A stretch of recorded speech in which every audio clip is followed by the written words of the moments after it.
The Moore Show is in partnership with Ozark Mountain Publishing, taking readers beyond the unexplained. If you like what you watch, then don't forget to follow us on Facebook and Twitter for the latest updates on The Moore Show. Remember to subscribe to our YouTube channel for new weekly television and radio shows. The Moore Show is supported by Mindscape, Paranormal and UFO Matrix magazines, available for download on all major digital platforms.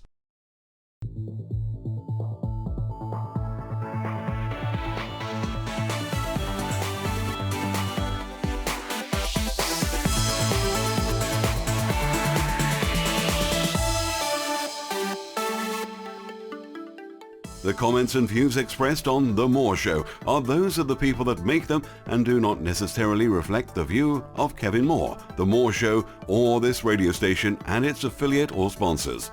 This show is for entertainment purposes only.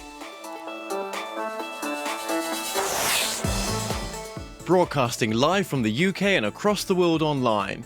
You're now listening to the UK's only live alternative late-night talk show. I'm Kevin Moore. For the next hour, we'll be exploring some incredible UFO sightings which have happened in the UK. I'll be joined by Matt Lyons, who is the chairman of the British UFO Research Association. Matt is also currently embarking on a postgraduate research into the role of music as a reflection of the UFO phenomena, with emphasis on belief systems and the parapsychology that interplay in this subject. We are live every Tuesday, Thursday and Saturday from 1 a.m. to 4 a.m. British Summer Time, and that's Monday, Wednesday and Friday 8 p.m. to 11 p.m. Eastern Daylight Time in America. Matt now joins me via Skype. Good morning, Matt. Good morning to you, Kevin. Thanks for joining us, Matt. I really appreciate you joining us today and coming on the show. So very, very quickly, what is BUFORA? Just explain it to us, please. Well, BUFORA is the British UFO Research Association, and it was formed in 1962, and it's an amalgamation of a lot of smaller UFO groups who decided to work together as a common cause to share sightings and compare and collate data. And our foundations, I suppose, go back a little bit further than that to 1959, as one of the lead organisations for that was the London UFO Research Organisation, UFO. And we were established in 1962 with a meeting at Kensington Library in the lecture theatre there. And that's when all these groups sort of came together and decided to work in an allied sense to collate all the data that was coming in to start building a bigger picture of what the UFO phenomenon was. Okay. Now, you've also had your own sightings as well, is that right? Well, yes. I mean, I was quite happy to have never seen anything myself. All the time I've been a trained investigator. I was quite happy and content with other people's and witnesses' sightings and books on the subject, because being in the right place at the right time is a privilege to see something out of the ordinary. And it's happened of all places, Rendlesham Forest, where the famous UFO case was at 1980. So that happened just a couple of years ago. It had to be there, didn't it? And we'll go over the Rendlesham Forest case as well in just a bit. And you managed to photograph? Did you take a photo of this particular sighting, or? It was absolute pure luck. I was actually taking my mother with me out towards the field where Larry Warren, who was one of the witnesses on the night's sighting, had taken place. And we were following the trail round from the East Gate, where a lot of the pursuit on the nights had happened, where they'd exited from the base, for those that may not know the story. And in one of the marker fields where a lot of the activity had gone on, just over there, just happened to be pointing the camera at the right place at the right time, and an anomalous object was in view for about 4 seconds.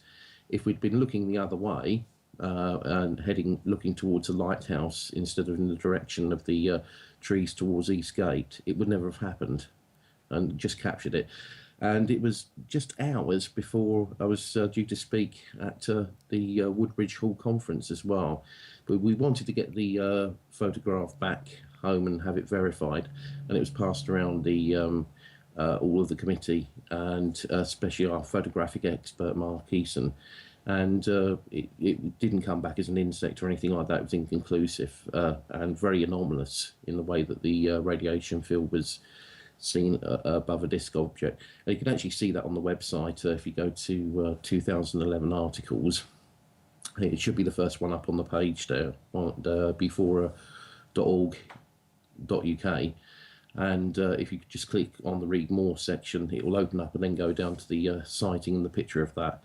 So as is often the case, that it's the right place and the right time to see these things, and that just happened to be my UFO lottery ticket. Oh, okay. Yeah, absolutely. So when you took this picture, could you see this object in the sky, or was it when only you developed the picture, as it is in most cases, that this whatever it was, this object, this unidentified object, was seen on the picture? Which way was that?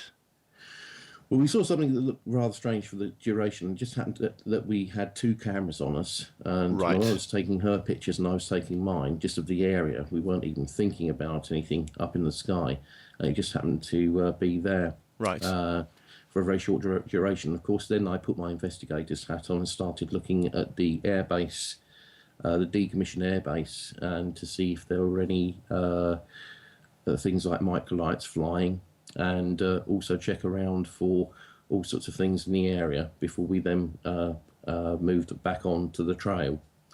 And we couldn't see anything out of the ordinary, and I checked to see if there were any flights or anything that would have been scheduled to have been in the area, and absolutely nothing. Absolutely nothing. It was a quiet day. Okay. How sceptical are you on the subject of ufology then? I wouldn't say sceptical is the right word, because you really, 95+% of cases have got a probable or a definitive explanation. We normally, as a group, find that we can get an answer for most people. Sometimes there are everyday and quite ordinary objects that are seen in an unusual way, and sometimes they are satellites, meteors that are changing colour, and unexpected meteor burning colours, such as greens and blues instead of the usual predictable white colours. Chinese lanterns or celebration lanterns, and sometimes people will tether those together, and you'll have a situation whereby they'll be strung together in a circle, and when they're let off like that from a wedding or a party, when they go up into the sky, they won't all float apart. So yeah. You can give you a ring in the sky. And of course, that can look very much like a classic saucer with lights on the perimeter. And that can become a UFO report as well. So the International Space Station, that is one of the major culprits of UFO sightings, especially in the last 2 or 3 years, because one of the shuttle missions that went up into Earth orbit fitted some extra banks of solar panels. And that really pushed the space station up to being one of the brightest things you could possibly see in the sky. Yeah. And of course, its orbit keeps on going around, and it's not geostationary. That's in one fixed point where it always travels around the Earth like a communication satellite. It wraps around in an order that goes loops around the Earth. And so for many nights, you may not see it at all. And then gradually it creeps back up over the horizon and gets higher and higher, but it can orbit, and you can see it every couple of hours. So a UFO report that can be attributed to that yes. can happen right the way throughout the whole night until dawn. But then what percentage of your investigations then have actually been unexplainable? Unexplainable, I would say about 5%. On average. There's no average year really, because it does vary, but I would say about 5%. Okay, and which of those have really struck you to be, wow, what is this? Well, a recent report that's just come in from Epsom, for example, it's just working in reverse order to the closest sighting that's come in, and it was an egg-shaped UFO, but it was followed by a few light streaks that went up and down in impossible distances and just shot across the sky within seconds, horizontal, then vertical, and then after a pause of I think about 5 minutes, a very, very strange egg shape then floated across and then went straight up, and its trajectory straight up into the heavens is just the reverse of what a meteor would do, and there's no explanation for this one. So and we really, really looked into everything from lasers, displays, and even military activity to confirm if there were any exercises out on that particular night in the air to see if there was just something strange. Not even to say, well, can you tell us exactly what it was, because it might have been something that couldn't be discussed, that was being experimented on in the sky. But at least saying, well, it's strange, we don't need to know that much more, but from an MOD point of view, were you up there? And what was the answer? Everything came back negative. Okay. So that one will stay as a UFO, definitely. Okay.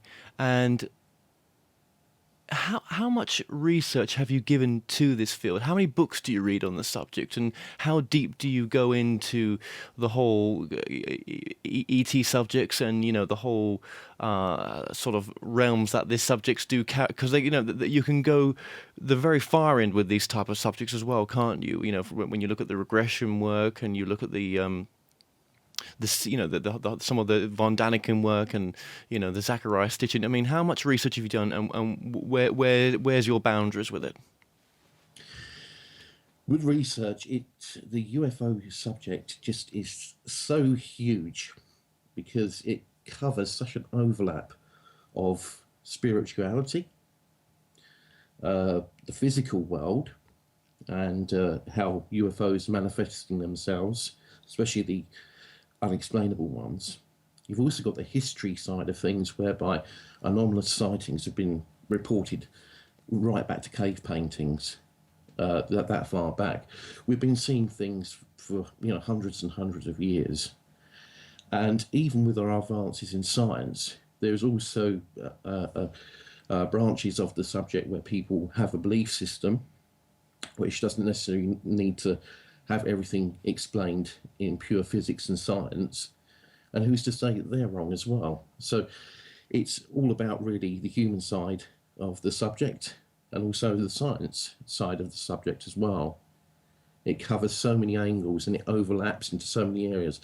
That's why I think you could never really have comfortably a degree in ufology, because it incorporates and knocks on so many other doors in a university, from psychology to physics, chemistry, geography for location, astrophysics, points in space and time, and also experimental physics as well, looking at the future and how we might actually reach the stars.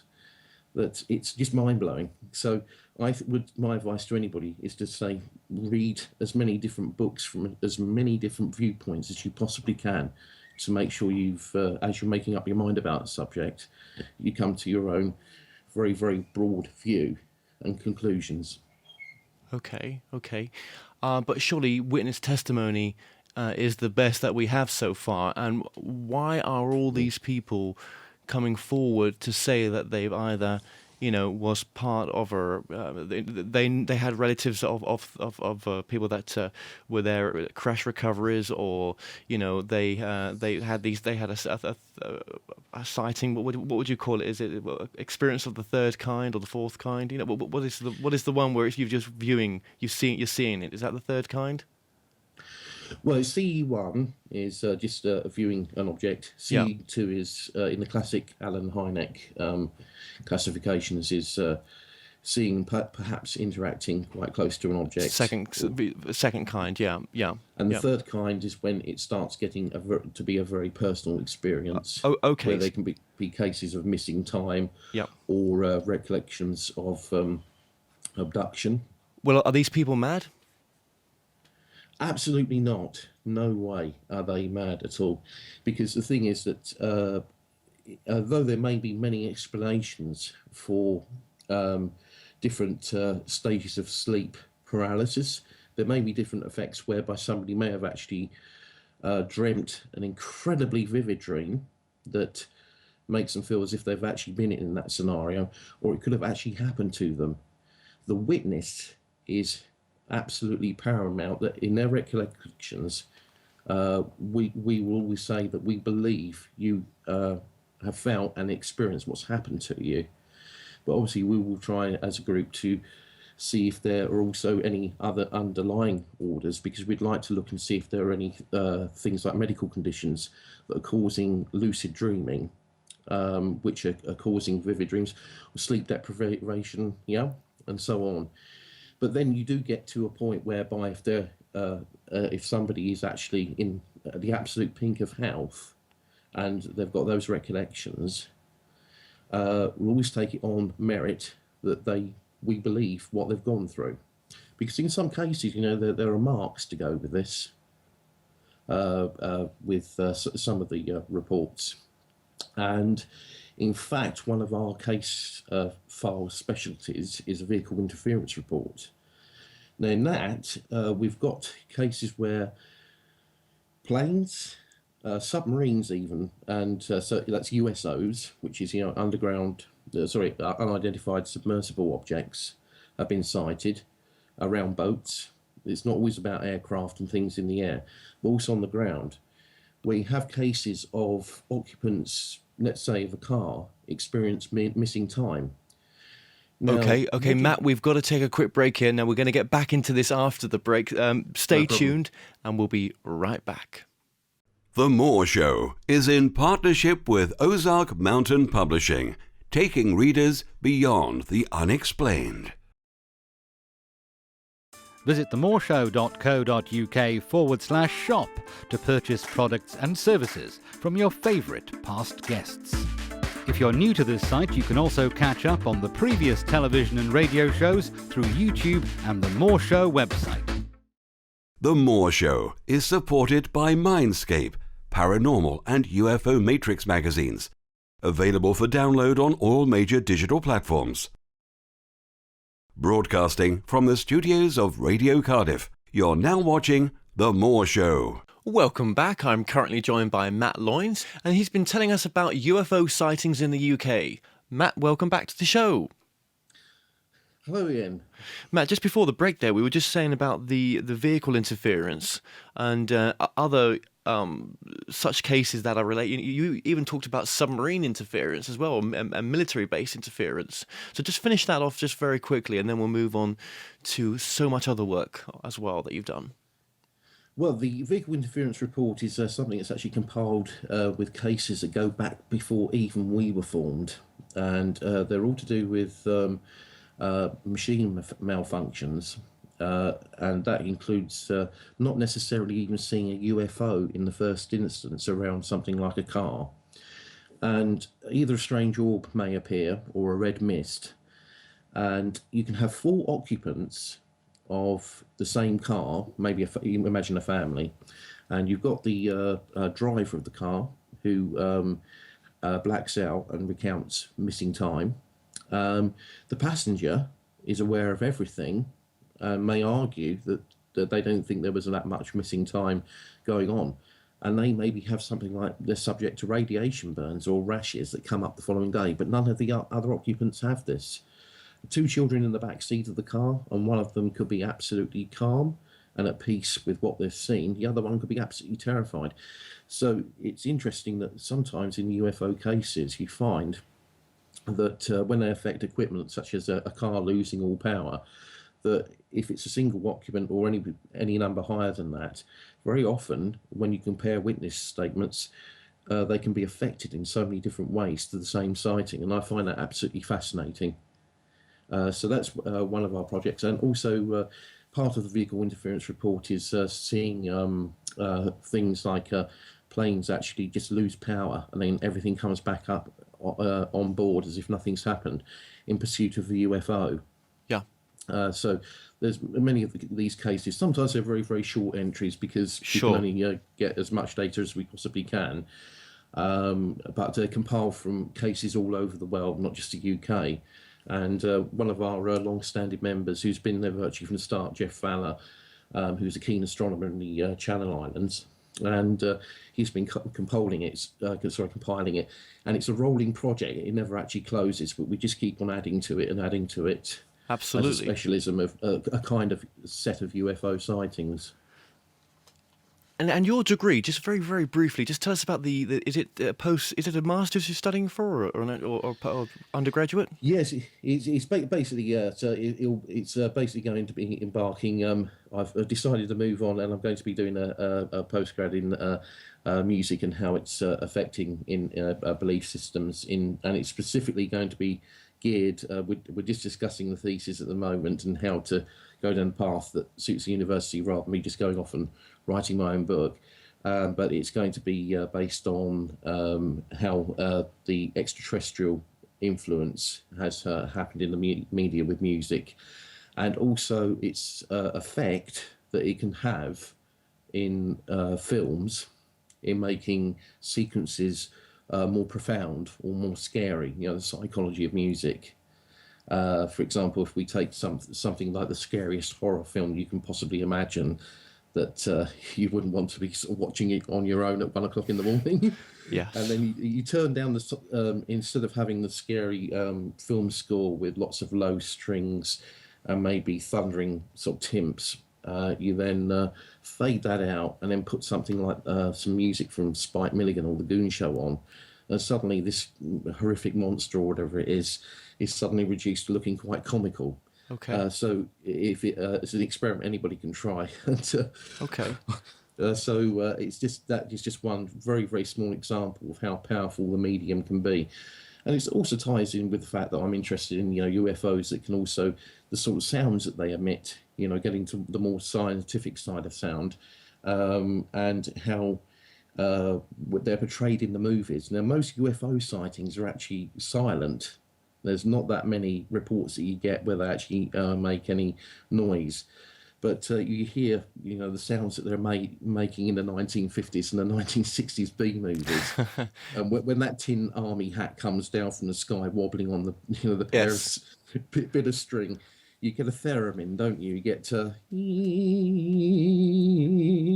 and I haven't had one UFO report I can think of that actually makes that nice descending, gentle musical scale as it gets low to the ground. That's right. I've never come across a witness that's a researcher has explained to me about that has had any noise. They're always very silent and very fast as well. One of the sort of granddaddy of all ufology cases, which you must have researched a little bit, is the Roswell case. Now, this case I mentioned because we've just had Donald Schmitt and Thomas Carey, who've been researching it for 20 years and have interviewed over 600 people, 150 first-hand, 250 second-hand witnesses, and the rest third-hand. This happened, Matt. This, from what they're telling me, this really did happen. This is a real nuts and bolt case. Have you researched it? It's once again, Roswell for a lot of people is still a rolling project because just when you think that you've covered everything, with the key witnesses, there's always anecdotal evidence that can come forward and also supporting evidence. And of course, you get deathbed confessions when people have been sworn to secrecy, and they know that maybe they've only got a very little time to live, will actually open up for the first time. So in a lot of cases as big as Roswell, I say never say never, in terms of saying, oh, that's it, what is your opinion on something like this? Something very, very strange out there, but the problem is that it's had smoke screen after smoke screen, and diversion after diversion. Put that to one side. I'm talking about witness evidence. These Donald Schmitt and Thomas Carey, they've actually interviewed first-hand witnesses that were there. Why are they all lying? No, I'm not saying that they're lying at all. Exactly. I know you're not. I don't mean for it to come across like that, but it's well, hang on a minute. They haven't fabricated this. This is as far as they're concerned real. So how can any of us just say, well, yeah, but maybe it did, maybe it didn't. This is the problem with the UFO community in a sense. It is a bit what's the correct word for it? No one seems to sort of communicate very well sometimes, do they? And it's always very much on, there's ego in there as well in some cases. That does take over. I've seen that happen as well. But it just seems to be that why isn't this work shared between the community? Because this is a case, I know we don't live in America, but I mean, this is the granddaddy of all cases, surely. Yes, I mean, it is a very, very important case. I mean, the most striking book that I read quite recently on this case was Philip Corso's Roswell book. And it actually goes into the deeper sort of corridors of government, and the way that he actually describes actually covering the file up and the reverse engineering the technology. Now, all of that, when you put that into the equation as well, I either believe personally that the Roswell incident was some sort of craft or set of entities, whether it was nuts and bolts as in coming from a distance of space is what I'm interested in, or whether it's actually something dimensional.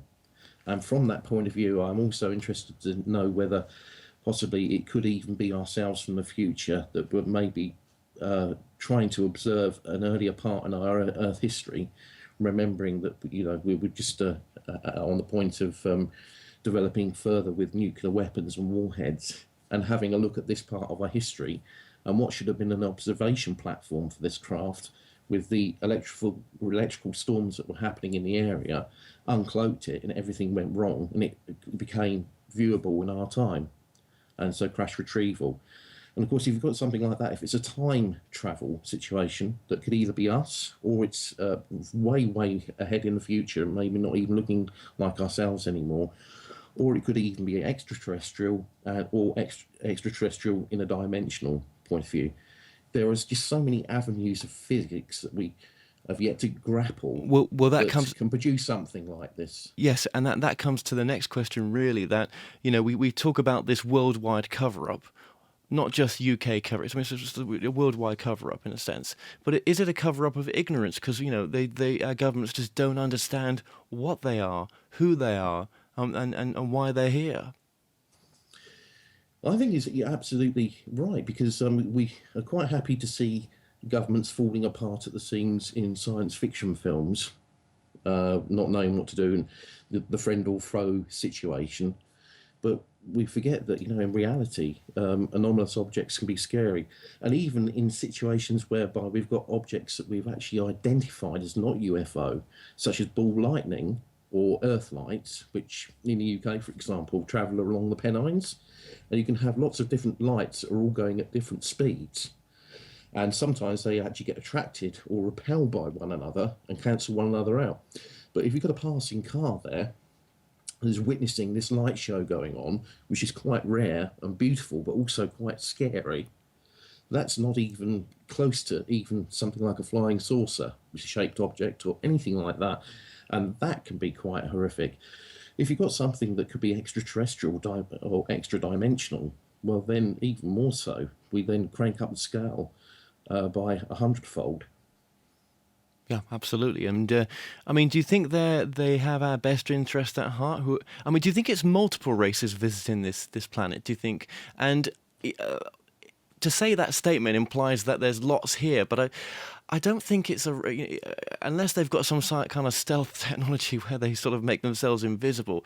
I don't think that. Well, what do I know about that? I was going to say that I don't think they come here all the time, but maybe we're being monitored by many races. That's what some researchers say as well. It could be. There's this Douglas Adams from Hitchhiker's Guide to the Galaxy joke about teasers.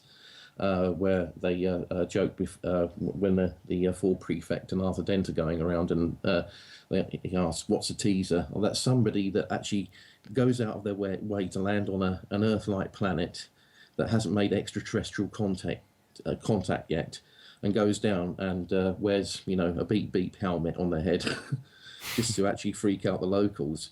There could be a little bit of jokery there, because who's to say aliens don't have a sense of humour? Yeah. Everything down to meddling around with us where they possibly shouldn't do.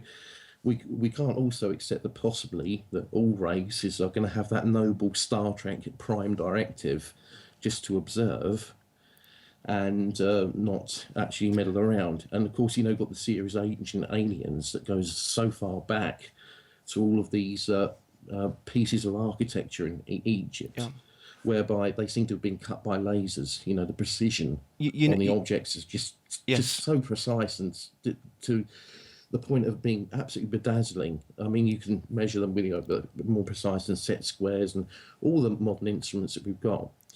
And they look like stones that have, been carved using lasers. So, I mean, with things like that going on in our past, I mean, I think we have been visited. Yeah, well, the thing with Matt with this subject as well is that when things defy conventional understanding, you have to go beyond the five senses in a sense and outside the box and think, well, maybe there's a bigger reality to all this that we don't understand. Maybe the science that we think we understand, actually there's something quite different to our makeup of reality as such. I mean, even though that's difficult to put to the general public in the sense that to keep this all nuts and bolts, you can't keep it all nuts and bolts because it defies that sometimes, doesn't it? Well, no, I mean, we moved away from nuts and bolts. We realised, I mean, in the 60s, you can see it changing very, very quickly. We realised that very, very soon on, with a lot of people that brought in with the first papers that were actually made on specific cases and started to tie them together in the UK, that nuts and bolts started to sort of go down in percentage. And you've got orbs and strange lights that don't require to have a classic saucer or disc shape at all. And also, Jenny Randall's one of our leading investigators, wrote a book on time storms, which looked into the whole situation of actual accounts of time actually stopping completely, with people waking up maybe up to 2 weeks afterwards after being enveloped in a red mist, and so on. So there's lots of anomalies that are going across this planet that are natural, but I also believe that we are part of maybe a dimension or set of dimensions that are like a layer of an onion skin. And the physics there, we're mere children at the moment. I mean, everybody's wooing over the Hadron Collider, which is remarkable if you take a standpoint from where that was to a dream of a project in the 1960s. But this is just beginning. Okay. We're now starting to photograph, okay, Matt, we've got to the centre. Matt, we've got to take a quick advert break there. We'll be right back. Stay tuned. The Moore Show is in partnership with Ozark Mountain Publishing, taking readers beyond the unexplained. If you like what you watch, then don't forget to follow us on Facebook and Twitter for the latest updates on The Moore Show. Remember to subscribe to our YouTube channel for new weekly television and radio shows. The Moore Show is supported by Mindscape, Paranormal and UFO Matrix magazines, available for download on all major digital platforms. Broadcasting from the studios of Radio Cardiff, you're now watching The Moore Show. Welcome back. I'm currently joined by Matt Lyons, and he's been telling me about the UFO sightings in the UK. Matt, welcome back to the show. Hello again, Kevin. I'm really enjoying this interview with yourself. It's taken a bit of a different direction to the way I thought it was going to go, and I think that's you seem to be a very open-minded researcher, if I can say that as well. And just finally, before we go more back into the BUFORA work, which I'd like to think this is related as well, but I spent my afternoon today with a lady called Dolores Cannon. Mm-hmm. Okay, and she's a past life regressionist. All right, so she's taking patients into their past life, and she's regressing people thousands of people all over the world. I mean, she literally does go from country to country. She's just over here in the UK, just on a quick tour and doing some classes on her hypnosis.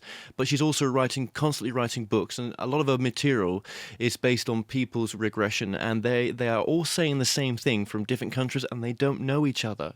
You know, she's not guiding them into a sense of false sort of direction in the way she asks the questions. I don't believe that at all.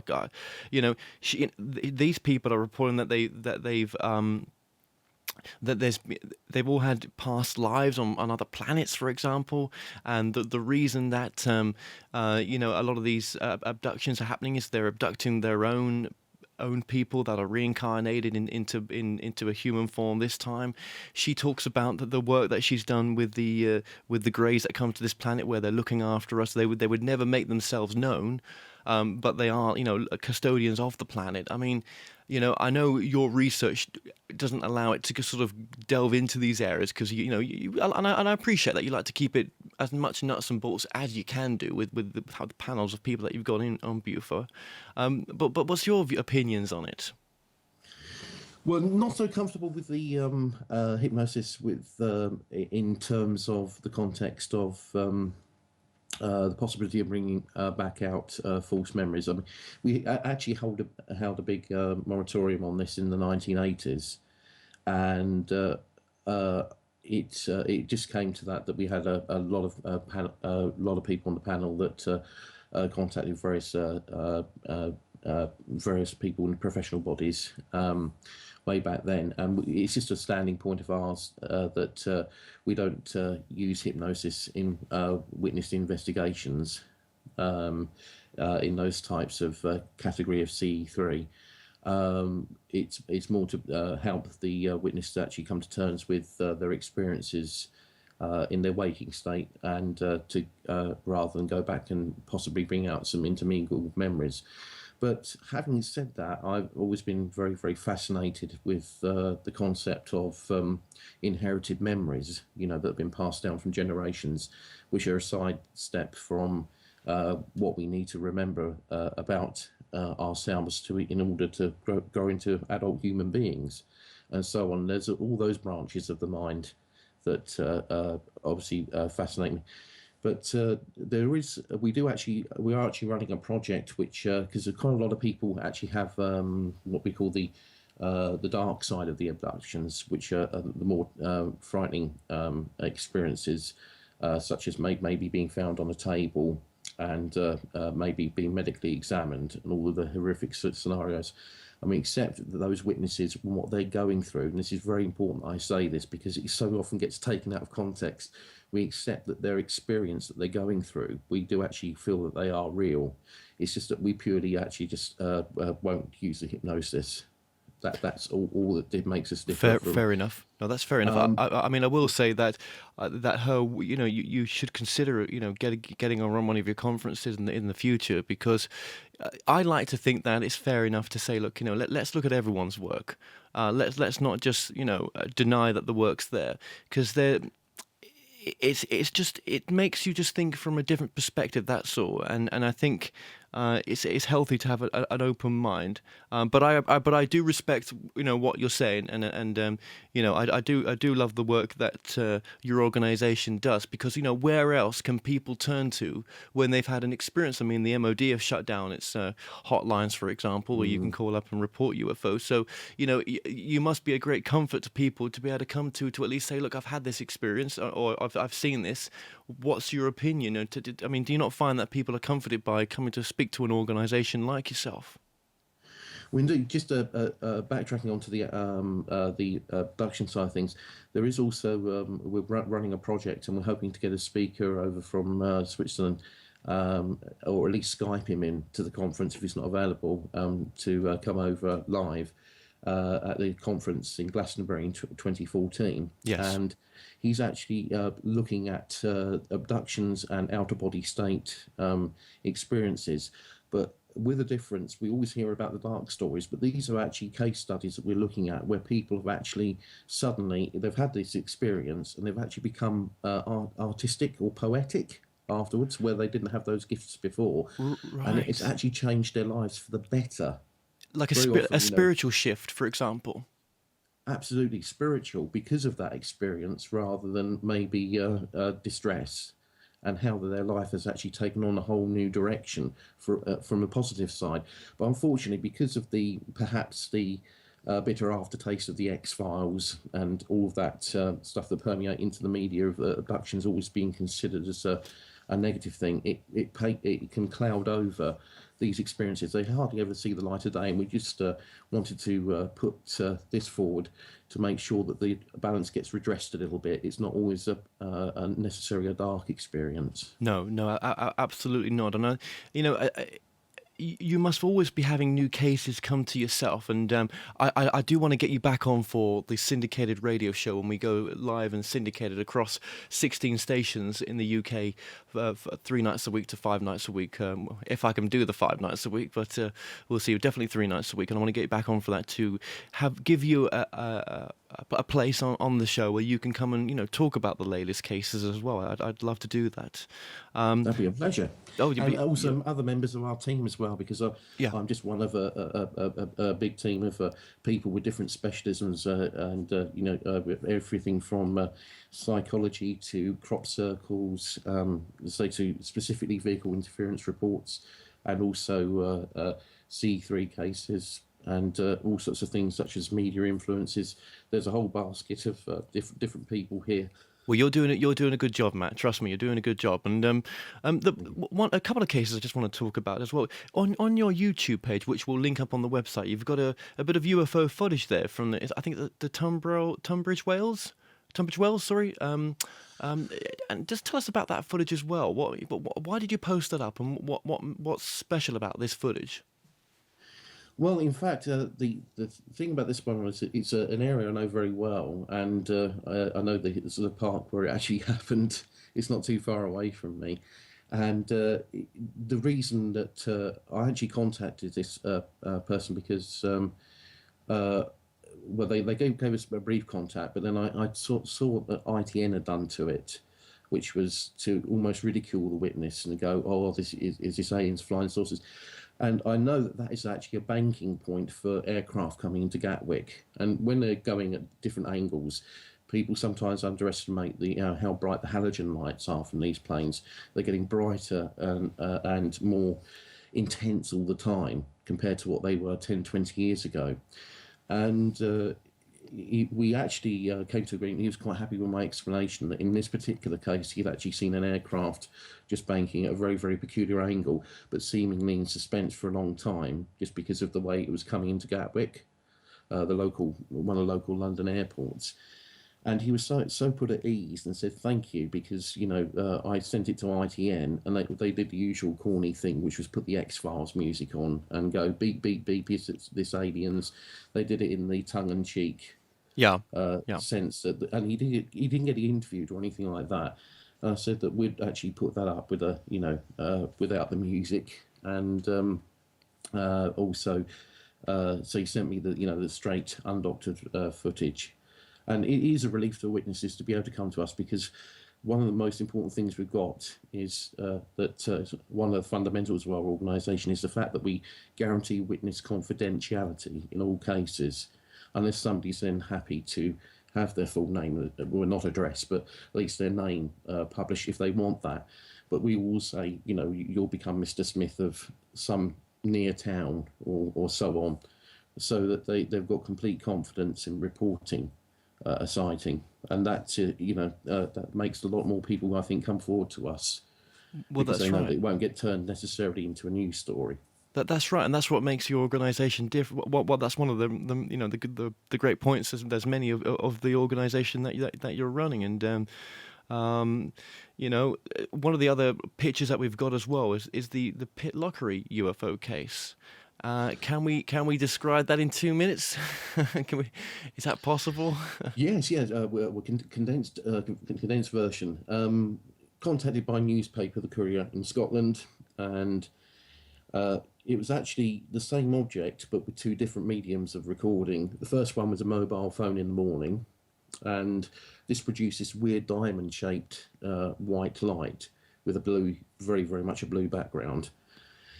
In the afternoon, the same witness, though, he actually saw the light reappear in virtually the same place on the hillside, and it was lights on top of a treetop, just seemingly hovering. And there didn't seem to be any solid object you could see. A fair amount of trees there, and looking for the usual things like campers and torchlights from ramblers. Went through the usual thing, and eventually got it down to a process of elimination. I had a little brainstorm. I thought, what could produce a light on top of a tree? And it turned out to be, my conclusions were correct, that it was actually tree logging that was going on in the hillside, and it was one of the crane arms and the lights from one of the vehicles. And it's so the loggers could actually work from first thing in the morning, when it's very dark in the short winter hours, until late at night, so they could do a full 8-hour, 9-10 hour shift and work in poor light, so they could just carry on finishing the operation on the hill. And so there we have it. But the mobile phone footage, which was recorded with live rather than still shots, because it was on such a maximum zoom. Very often a lot of mobile phone cameras, when you put them onto maximum zoom, they start distorting. The way that they distort is something that might be a round object will change and become diamond or oval shaped. But to anybody that was looking at that for the first time, it looked so much like something like a classic UFO. But it was because it was on maximum zoom and it couldn't cope with what it was zooming in on, and it ended up having a ring within the lens aperture. Okay. I mean, that's that. So Yeah, that one we managed to solve. Yeah. I mean, that's a good example of like you say, of one that you've managed to resolve, and that's not that it becomes an identified object, basically. That's it, IFO. IFO, that's right. With all the work that you've done with your organisation, Matt, and your journey that you've taken and are still on board with doing your with your work with university and everything else that you're up to, are you spiritually changing in a sense? Has this given you a spiritual shift doing this work to know that possibly we may not be alone and the ramifications of that? I think really not in a massively profound sense, because in fact I have my mother to thank for this, because we used to walk home and after I'd gone swimming at the age of 5 or 6, and she actually pointed up to the heavens and said to me, look, see all those lights there? They've also got suns, and those suns have got planets around them. And that was quite profound.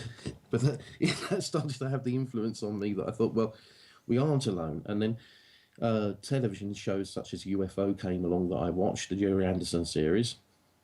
And but way back then, of course, the secret organisation were heroes rather than sort of conspiracy people within government, as portrayed by the X-Files. And that's an interesting thing, how things have changed just on television there. They've gone from the goodies to being the baddies sometimes, working, defending the Earth against extraterrestrials. And just really, I was always always had a keen eye to look to the heavens. And very often, I mean, the age of 8 and 9, 10, my grandparents and my mother would be looking up, and we'd be the ones at 4 o'clock in the morning looking at the sky for a comet or a meteor shower, when everybody else was in bed. And to hell with me having sand in my eyes at school at 9 o'clock in the morning and wondering, the teacher wondering why I was falling asleep at 7:30 in the morning. So it's always been there. I've always looked up and above. But I like you, Matt. You come across as a very grounded person as well, and I think that's important with this organisation that you've got to remain so. And with your organisation, BUFORA, you're doing a conference next year. So just very briefly, just tell us about the build up to this conference and how people can find out more information. Well, the 50 years old one was in London just last year, 2012. So we've been running 50 years, but there's a special one coming up also, another 50th anniversary coming up, because this subject is obviously rolling through the decades now, and that is going to. We've got one of our speakers is Kevin Goodman, and he's written a book called Warminster, Cradle of Contact.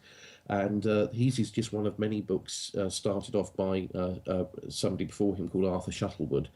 which documents the appearance of the thing, as it was called then by the news press, over an area surrounded by a lot of hills outside the village of Warminster. And the apex point really is Cradle Hill, but there have been UFO sightings around other hills around there. And it's going to be the 50th anniversary of that sighting. So it's always tradition to have a sky watch. They've got one on the 24th of August this year. Yep. And all are welcome. There's a Facebook page if you put in UFO Warminster. Yep, your website as well, Matt? Well, that's www.bufora, bufora.org.uk. Excellent. Okay, well, Matt, it's been an absolute pleasure to have you on, but it's been also one of a very interesting interview as well, with what is a very with Nuts and Bolts organisation, which I find important, and I would I highly recommend if people have had a recent sighting, or they just want to find out more, to check out their website, and and thank you for joining us today. Absolute pleasure, and I'll be glad to return, or one of the other team as well, with all of their different gifts that have got. Well, Matt, thanks so much for joining us. Thank you. Thanks. Well, we've come to an end on tonight's show. Don't forget that you can listen and watch all our past interviews on the More Show's official YouTube channel. Remember to subscribe to our YouTube channel for new daily shows, and you may also find out more information by going to themoreshow.co.uk for all past and upcoming shows. So do like us on Facebook and Twitter. So until next time, thanks for listening.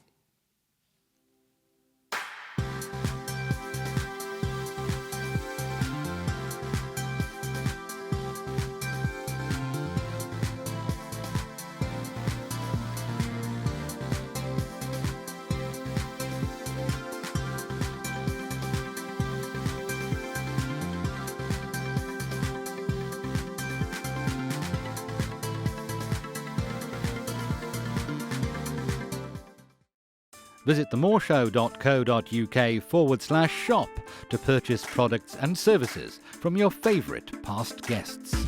If you're new to this site, you can also catch up on the previous television and radio shows through YouTube and the More Show website.